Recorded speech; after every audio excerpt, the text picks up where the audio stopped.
அழியுமானால் அந்த இனம் அழியும். ஒரு நாட்டை அழிப்பதற்கு படை திரட்டி வர வேண்டியது இல்லை. யானைப்படை, குதிரைப்படை, பீரங்கி படை தேவையில்லை. ஒரு உயிரை கூட கொல்ல வேண்டியதில்லை. ஒரு துளி ரத்தம் பூமியிலே சிந்த வேண்டியதில்லை. அந்த நாட்டை அழித்து விட முடியும். எப்படி அழிக்க முடியும்? முதலில் அவன் மொழியை அழித்து விட்டால் அவனுடைய கலை, இலக்கிய, பண்பாடு, அடையாளம் அழிந்துவிடும். பிறகு அந்த நாடு அழிந்துவிடும். இப்படி ஏறக்குறைய 90 விழுக்காட்டுக்கு மேலே தமிழ் மொழி சிதைந்து அழிந்து தமிழ்நாடு அழிந்து போகும். நாட்டிற்கு பெயர் தமிழ்நாடு என்று இருக்கிறது. ஆனால் தமிழுக்கும் தமிழர்களுக்கும் இது சுடுகாடாக மாறி இருக்கிறது. ஒரு அறிவு சமூகம் ஆழ்ந்து இதை அறிந்து கொள்ள வேண்டும். இங்கே பேசிய நம்முடைய பிள்ளைகள் எல்லாம் மிகுந்த ஆற்றலை வெளிப்படுத்தினார்கள். சொல்லும் போதே பேச்சு ஆற்றல் என்று சொல்லுகிறது. காரணம், பேச்சும் ஒரு ஆற்றல், ஒரு திறன். சாக்ரட்டிஸ் சொல்கிறான், ஒரு மனிதனின் அறிவை எதை வைத்து கணக்கிடுவாய்? நீ எழுப்புகிற கேள்விக்கு அவன் சொல்லுகிற பதிலை வைத்து கணக்கிடக்கூடாது. பிறகு எதை வைத்து? நீ எழுப்புகிற கேள்விக்கு இன்னொரு கேள்வியவே பதிலாக தருவானையானால் அதை வைத்துத்தான் அவனுடைய அறிவை மதிப்பிட வேண்டும் என்கிறார். நம்முடைய பிள்ளைகள் பேச்சு திறனில் மட்டுமல்ல, தர்க்க அறிவிலும் வாத திறமையிலும் ஆற்றல் பெற்றவர்களாக இருப்பதை நாம் அறிந்தோம். நிகழ்ச்சியிலே பங்கு பெற்ற அத்தனை பிள்ளைகளுக்கும் என்னுடைய நிறைந்த அன்பும் வாழ்த்துக்களும். இங்கே முதலாவதாக வந்தவர், இரண்டாவதாக வந்தவர் தான் வெற்றியாளர் என்றில்லை. போட்டியில் பங்கெடுத்த ஒவ்வொருவனும் வெற்றியாளன் தான். பேச்சு என்பது ஒரு ஆகப்பெரிய கலை. தன் எண்ணத்தை வெளிப்படுத்தும் ஒரு கண்ணாடி தான் பேச்சு. ஒரு வலிமை மிக்க கருவி பேச்சு. ஒரு எளிய மகன், உங்கள் முன்னாடி நிற்கிற உங்கள் உடன் பிறந்தவன் ஒரு எளிய மகன். ஒரு பின்புலமும் இல்லை, பொருளாதாரமும் இல்லை, ஒரு ஊடக ஆதரவும் இல்லை. ஒற்றை மகனாக தமிழகத்தின் வீதிகளில் கத்தி கத்தி கத்தி பேசி பேசி 36 லட்சம் வாக்குகளை பெற்று 3வது பெரிய அரசியல் கட்சியாக வளர முடியும் என்றால் காரணம் பேச்சு.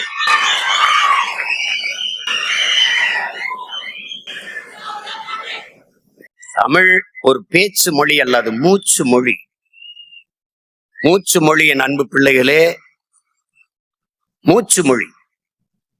எங்கள் வாழ்வும் எங்கள் வளமும் மங்காத தமிழ் என்று சங்கே முழங்கு. எங்கள் பகைவர் எங்கோ மறைந்தார், எங்குள்ள தமிழர்கள் ஒன்றாதல் கண்டு. திங்களோடும் செலும்பரிதி தன்னோடும் விண்ணோடும் உடுக்கலோடும் மங்குள்கடல் இவற்றோடும் பிறந்த தமிழோடு பிறந்தோம் நாங்கள். ஆண்மை சிங்கத்தின் கூட்டம் என்று சிறியோருக்கு ஞாபகம் செய், முழங்கு சங்கே முழங்கு.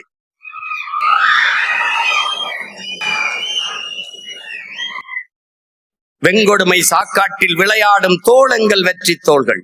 கங்கையை போல் காவிரி போல் கருத்துக்கள் ஊரும் உள்ளம் எங்கள் உள்ளம்.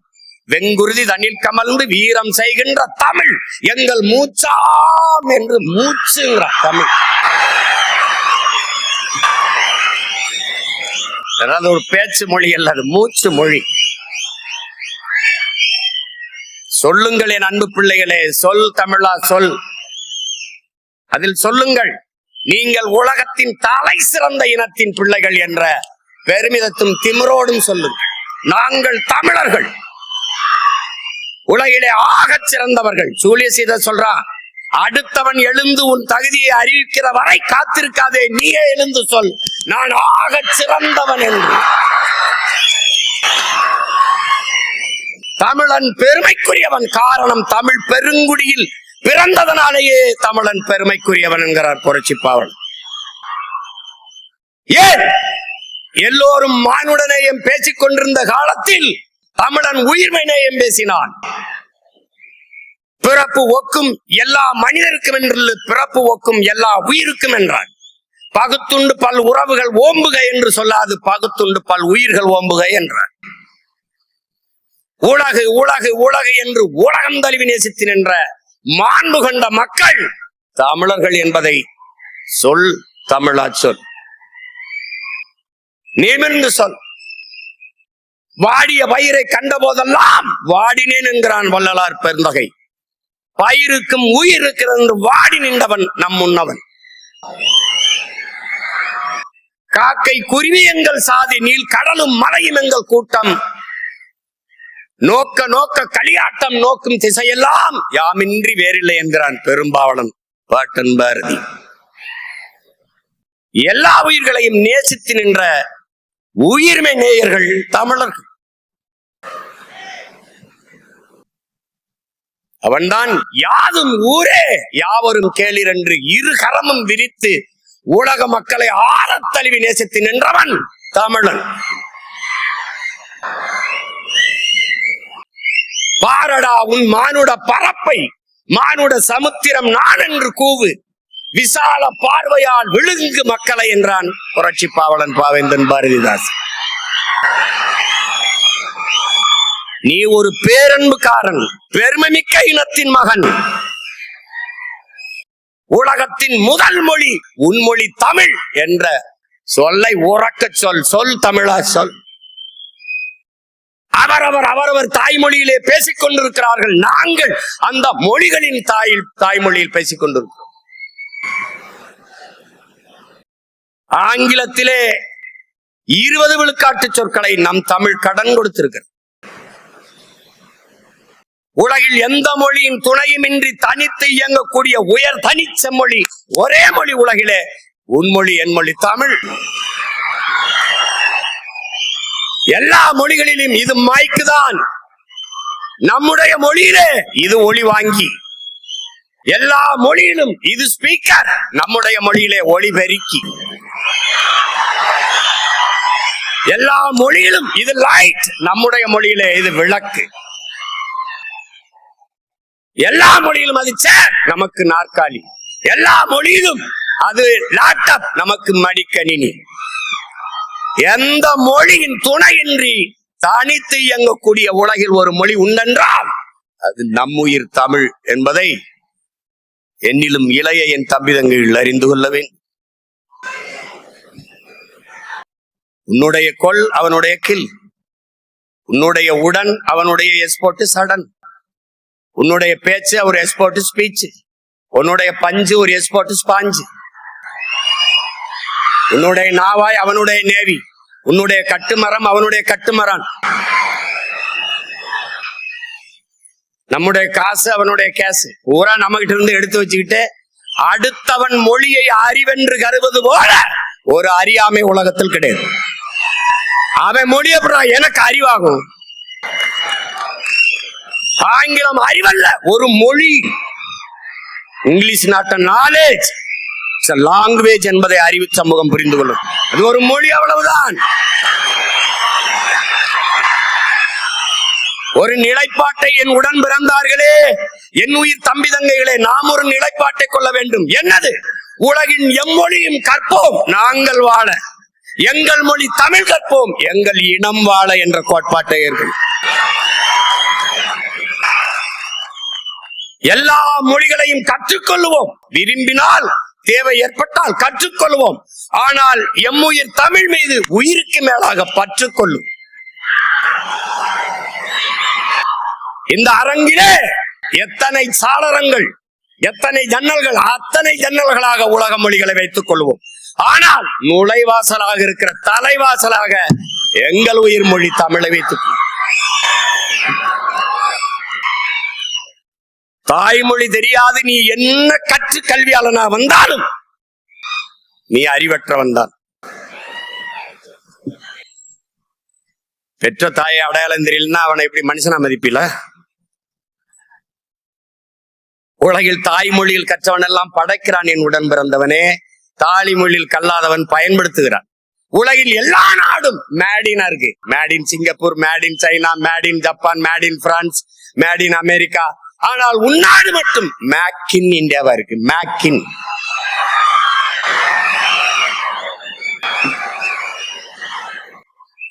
தாய்மொழி கல்வி என்பது குழந்தைக்கு தாய்ப்பால் போல அதை கொடுக்காதும் ஒருவித தேசத்துறவு குற்றம் என்கிறார் நல்ல அண்ணல் காந்தியடிகள். அறிவார்ந்த என் தம்பி தங்கைகளை புரிந்து கொள்ள வேண்டும். தமிழ் என்பது வெறும் மொழி அல்ல, நம் முகம். உங்கள் முன்னால் நிற்கிற உங்கள் உடன் பிறந்தவன் என்ன சாதி தெரியாது, என்ன மதம் தெரியாது.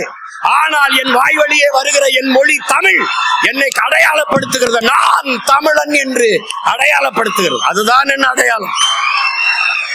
நீ உலகின் எந்த ஓரத்துக்கு சென்றாலும் நீ யார் அவன் கேட்பான், ஹூ ஆர் யூ. அங்க போய் ஐ ஆம் மேன் எல்லாம் சொல்லிட்டு கூடாது. அப்புறம் குரங்கு நான் நினைச்சு கேட்கிறேன், அப்படி இல்லை. நீ எந்த மொழியில் பதில் சொல்கிறாய் என்பதை பார்ப்பதற்காகவே அந்த கேள்வி எழுப்புகிறான். உலகில் எங்கு போ, ஐ ஆம் பிரான்ஸ் கிடையாது, ஐ ஆம் பிரெஞ்சு அப்படிதான் கை குலுக்குவான்.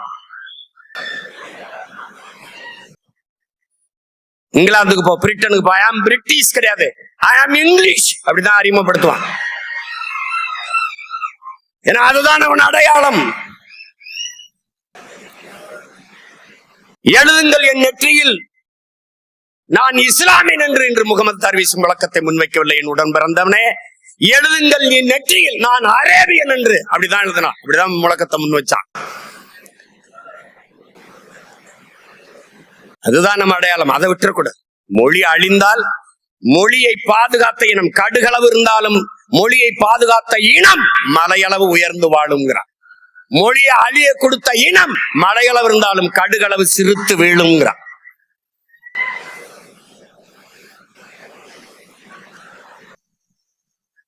அதனால என் அன்பு பிள்ளைகள்,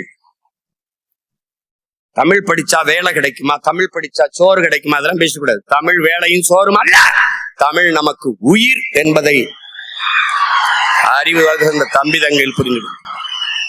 என் மொழியில் இல்லாத என்ன இருக்குது, என்ன இருக்குது? கேரள கவிஞன் ஆச்சூர் ரவிவர்மா சொல்லுகிறான், ஊடகத்தில் ஆக சிறந்த இலக்கியங்களை தாய்மொழியிலே படிக்கிற வாய்ப்பை பெற்ற இனம் சீனர்கள் கிரேக்கர்களை தாண்டி இந்தியாவிலே தமிழர்கள் தான்.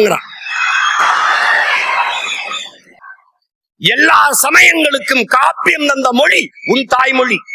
உமரப்புலவர் எழுதிய சீராபுராணம் இஸ்லாமிய மக்களுக்கு, வீரமாமுனிவர் ஜோசப்ஸ்கி தந்த தேம்பாவணி கிறிஸ்தவர்களுக்கான காப்பியம், சிலப்பதிகாரம் பௌத்த காப்பியம், எழுதிய இளங்கோவடிகள் சமண துறவி.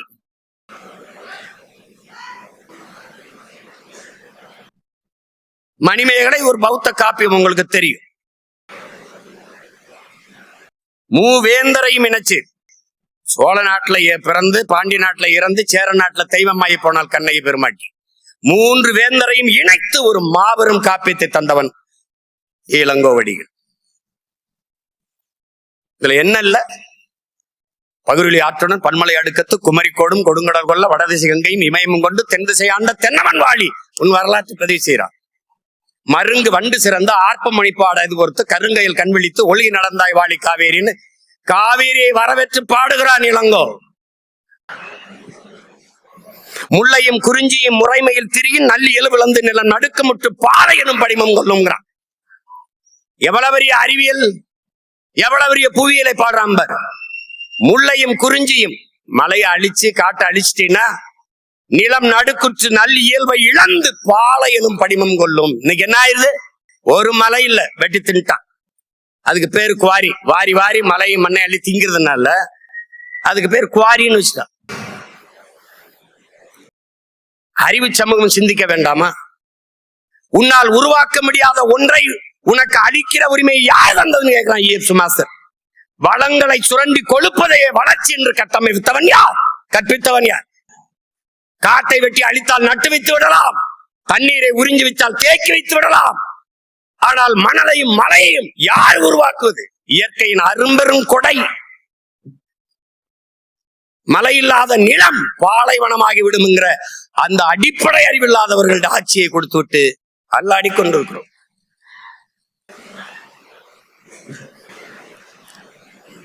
ஒரு நாட்டின் எதிர்காலம் அந்த நாட்டின் வகுப்பறையில் தீர்மானிக்கப்படுகிறது.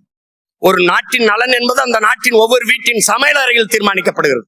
ஒரு நாட்டின் வளம் என்பது அந்த நாட்டின் நிலத்தின் வளத்தை பொறுத்து அமைகிறது. அந்த நாட்டின் நிலத்தின் வளம் என்பது அந்த நாடு பெறுகிற நீரின் வளத்தை பொறுத்து அமைகிறது.